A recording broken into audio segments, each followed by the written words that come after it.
right? Yeah, Totally. They are interdependent pieces. And I feel like they're also, as loath as I am to use this word, but I do use it occasionally, which is synergistic, right? These have a multiplicative effect in some respects. Let's talk about one tool, and neither of us have any vested interest in this company or this tool, Loom, because I had used Loom occasionally, and then I saw your use and your company use of Loom, which took it to levels I could not even previously imagine. So how is this used? And maybe then you can just touch on a few other tools, and then we're going to come back to EAs, and I think we'll probably start with sourcing and then move on to better delegation.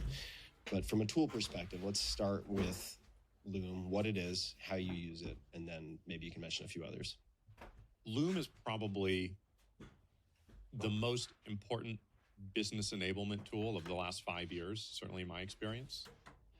It's a very simple tool, which is it's a low friction way to record your screen and then some sort of an async message. You have a picture of yourself, you can record your screen, and it is really easy to record a Loom. And it is ready to share pretty much instantaneously when you finish recording. So there's no lag time for uploading something to a sharing service. Totally. And what's interesting about using this sort of tool is that anything that is in the form of content scales effectively infinitely in a way that in-person time or phone calls do not. Content scales, time does not. It's pretty simple calculation. But what's interesting is there's a mental shift that needs to happen for people where it reminds me of in the early days of radio. You maybe know some of the history of this, of the first radio programs were just theater plays read out loud on the radio because they didn't know what to do with this new medium. It made no sense. And then eventually they figured out instead of copying our old ways, we can create new patterns that amplify this even more. And I think this is where we are with a lot of these remote work tools. So whereas in the past, pair programming was two people sit behind each other and you watch each other code and you talk and you're doing it at the same time. Or you have a really good programmer who's just doing his normal workflow, recording on a Loom, and he's just narrating what he's thinking while he's doing it. And then the other person can watch it at 2.5x. They can pause it. They can rewind. They can take notes. You don't have to do this live. It's a piece of content. And then every engineer at your company forever into the future can see the same piece of content. And so there was a really interesting example recently where I shared something with somebody externally, and they were commenting on like, well, this is a failure because only 40 people watched this. And I said, this was an internal meeting. Could you imagine, like, if we had an internal meeting with 40 people in it, you would say, like, that was a lot of information being transmitted. But there's this cognitive thing of like, well, if it's a piece of content, it needs to get like 1 million views or it's a failure. Right. Yeah. So just out of curiosity, if you're open to saying, I mean, you're open to saying a lot, but I understand if it's not everything. What was the Loom of the 40-person meeting that was shared externally, or why was it shared externally?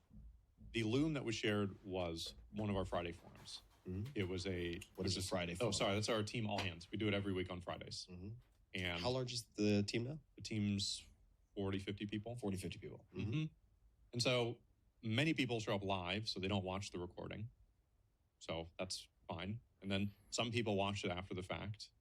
And so we also have a number of all of our memos. We also use Notion pretty religiously. Once you learn how to use the Notion database features, they're actually extremely powerful in the amount of leverage you can get from it. And all of our memos have a summary Loom at the top, any sort of meaningful memo. And so somebody will do a 5-minute walkthrough of something that they wrote, and many people just watch those Looms. So that's another thing where people can share. What is the format or the agenda for the Friday forum? So every meeting obviously has some intent. And I think it's important. Where a lot of people fail is they lose the intent of the meeting. And so we even explicitly state this at the beginning of our Friday forums, which is this is the place where we celebrate the wins of that week. And so we have the first few minutes are highlights of the week.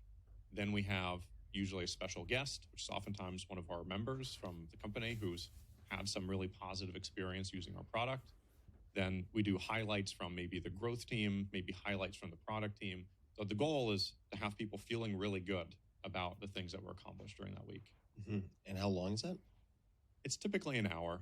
And we do, at the end, maybe 20 minutes of personal updates, like personal highlights from the week. And just for disambiguation for folks who may not be familiar with the company, members, you mean customers? Yeah. Mm-hmm. And then if we double click on both Loom and Notion again, mm-hmm. because I really feel, and I have doubled, tripled, quadrupled my use of Loom. I have a couple of specific questions. Where have people been doubtful employees of using Loom? And I think you gave me, and we can always clip anything out of this interview, right? But an example of a videographer, a video editor at one point, which I think is a good example. So maybe you could give that. And how do you make these easily searchable and findable? Because what I find is I use Loom most often in a one-off capacity, say running through a Google Doc, and I don't want to add 75 different comments. So I will use that as a way to give my verbal feedback and next actions. It saves a ton of time, or at least a ton of my time. Mm-hmm. And so I'd love to know perhaps some use cases which will challenge what people might perceive as what is possible or not possible with a tool like Loom. And then I'd love for you to say a little bit more about why you use Notion instead of other options, like what the use case is predominantly. And I'm speaking as someone who doesn't really use databases. I don't really use spreadsheets much. I probably should, but I just don't at this point. I think one of the things with Loom, part of the assumption is that one of the rules that we really try to push people for is only ever do one take. Just do one take. Because so many people, when they start using it as a tool, they stumble and say, oh man, I have to re-record it. And they'll do 8 takes for something that really did not need to be. And so we really try to push people towards, if you were in a meeting and you stumbled over your words, nobody would care. And they also don't care that you did it in a Loom. So just relax. It's fine. A lot of my Looms, I have like multiple minutes in a row of pausing, of just thinking, what would I do here? And then in people's minds, it's like, oh my God, this is so uncomfortable. I'm on a recording and there's this empty space. You know, what are they going to be thinking? But if you're in a meeting, that would be totally normal.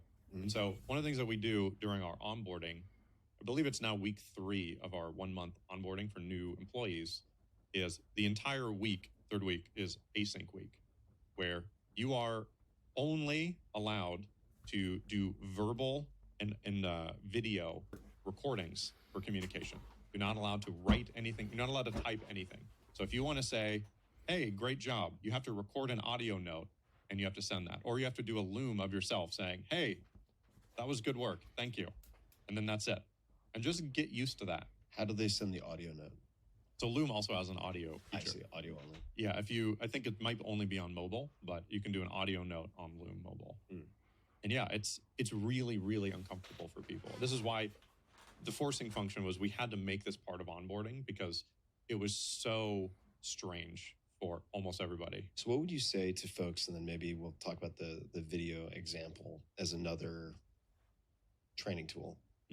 But what would you say to people who have the visceral reaction of, I'm very fast at reading, video and audio memos are really slow? And I saw this meme going around, this guy standing on a street corner with this big sign over his head, sort of like someone who would ask for money, but it said, no, I will not listen to your 3-minute voice memo. So how would you address that concern that this is just going to end up taking more time during, like, let's say, an async week? And maybe that's okay because you're really just trying to force people to get used to working asynchronously. But what are your thoughts? I mean, that's definitely the case. There's no perfect medium.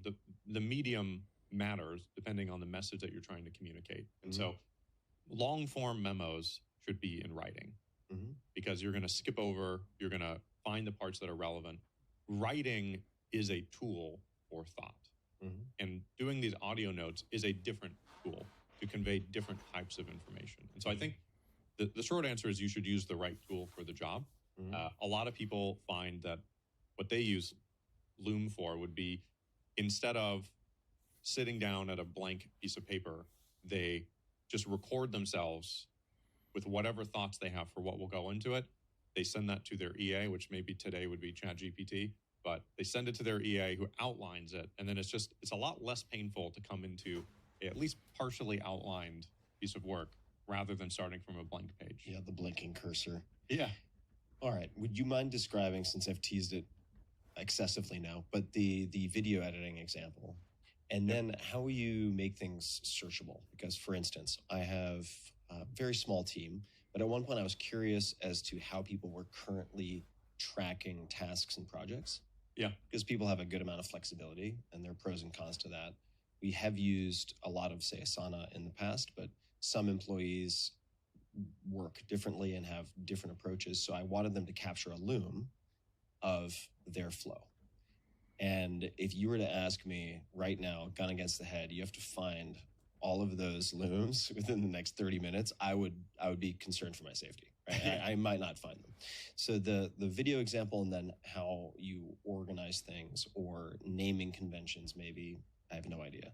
Organize these looms such that you can find them later.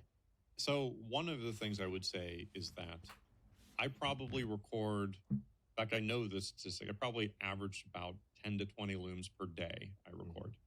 And to be perfectly honest, I maybe share half of them. Mm-hmm. A lot of them, I just turn it on because maybe I'll want to use that information. It is costless to record a loom. And so if nothing happens, then nothing happens. It costs nothing. It costs me nothing to record it. It costs me nothing to not share it.